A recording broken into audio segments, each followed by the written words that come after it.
নমস্কার বন্ধুরা, আমি মৌটুসী হোমকুক মৌটুসিতে অনেক অনেক ভালোবাসা ও স্বাগত জানিয়ে আরও একটি রান্না নিয়ে চলে আসলাম আপনাদের সামনে।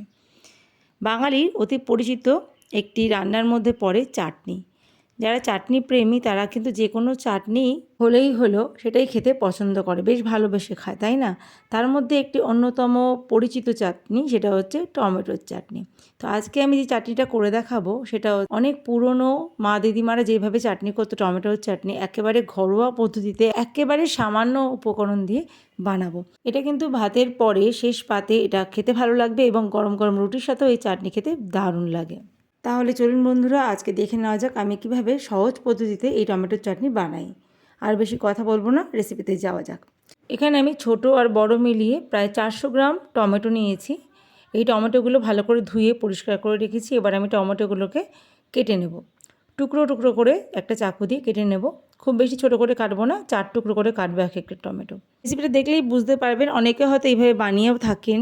যেহেতু এটা অনেক পুরনো একটা টেস্টের চাটনি, আগেকার দিনে এইভাবেই টমেটোর চাটনি বা যে কোনো চাটনি বানানো হতো। এখনকার দিনে আমরা কি করি, অনুষ্ঠান বাড়ির মতন রান্না করতে চাই, সেই জন্য অনেক সময় অনেক মশলা ব্যবহার করি। এটা কিন্তু সেটা হবে না, এটা একেবারে সাদামাটা একটা টমেটোর চাটনি, যেটা খুব সহজ, যে দেখবে সেই পারবে। একদম যে নতুন রাঁধুনি তার কাছে একটা খুব ইজি রান্না। আর যারা চাটনি প্রেমী, চাটনি খেতে খুব ভালোবাসে, তারাও এটা চেটে পুটে খাবে। তো চলুন, টমেটোগুলোকে প্রথমে আমি টুকরো করে কেটে নিচ্ছি। দেখুন, একটা টমেটো আমি 4 টুকরো করে কাটছি, খুব বেশি কুচি কুচি করে কাটবো না। আর অনুষ্ঠান বাড়িতে যেভাবে চাটনি করে সেভাবেও চাটনি আমি করে থাকি মাঝে মাঝে। টমেটো দিয়ে কাজু বাদাম, কিশমিশ, তারপর খেজুর দিয়ে, আমসত্ত্ব দিয়ে চাটনিটা বানানো হয় অনুষ্ঠান বাড়িতে, সেটাও আমি বানাতে পারি। সেটা যদি আপনারা বলেন আমি আরেকদিন শেয়ার করব। আজকে আপাতত একেবারে সাদামাটা একটা টমেটোর চাটনি শেয়ার করছি আপনাদের সাথে। ভিডিওটা যদি ভালো লেগে থাকে অবশ্যই ভিডিওতে লাইক করবেন, কমেন্ট করবেন এবং শেয়ার করবেন ভিডিওটা। প্রথমে একটা কড়াই বসিয়ে দিয়ে দিলাম সর্ষের তেল, একেবারে সামান্য 1 চা চামচ সর্ষের তেল দিলাম। আর দিয়ে দিলাম একটা শুকনো লঙ্কা ভেঙে ফোড়নে দিলাম। আর দিলাম অল্প একটু কালো সর্ষে ফোড়ন। অনেকে 5 ফোড়নও দিয়ে থাকে চাটনিতে, আমি কালো সর্ষে ফোড়ন দিই, আমার দিদা এটাই দিত।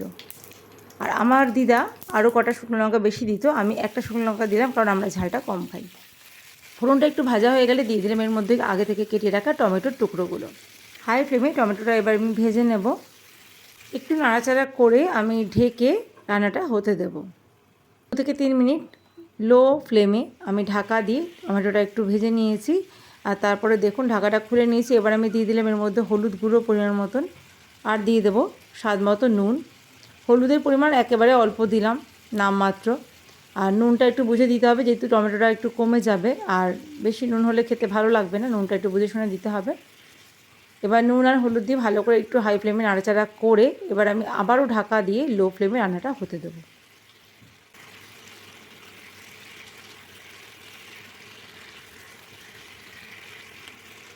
ঢাকা দিয়ে দেব 5 মিনিটের জন্য।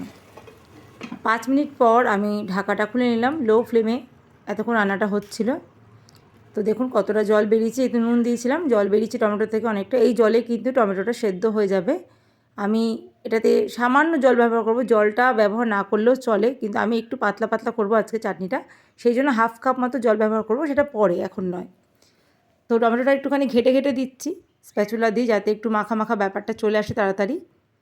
খুব সহজ একটা চাটনি রেসিপি বন্ধুরা, এটা কিন্তু খেতে ভাতের পাতে শেষ পাতে আর কি দারুণ লাগে। আর এই যে দেখুন হাফ বাটি আমি চিনি রেখেছি, এই চিনিটা আমি ব্যবহার করব। খুব বেশি গাঢ় মিষ্টি বানাবো না, একটু টক মিষ্টি স্বাদটা থাকবে, সেই জন্য চিনির পরিমাণটা খুব বেশি নিইনি আমি।